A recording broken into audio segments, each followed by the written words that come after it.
আমি যখন আপেল খাচ্ছিলাম তখনই। বাপ্পা, তুমি যদি এই আপেলটাকে এরকম রাজহাঁস বানাতে পারো তাহলে আমি তোমাকে 1000 টাকা দেব।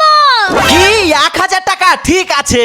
আর যখনই আমি একটা আপেল নিয়ে কাটতে লাগলাম, আরে আমি তো এটা বানাতেই পারছি না, তখনই আমার মাথায় একটা আইডিয়া এলো। এইভাবে আপেল কাটলে খুব সহজে রাজহাঁস বানানো যাবে।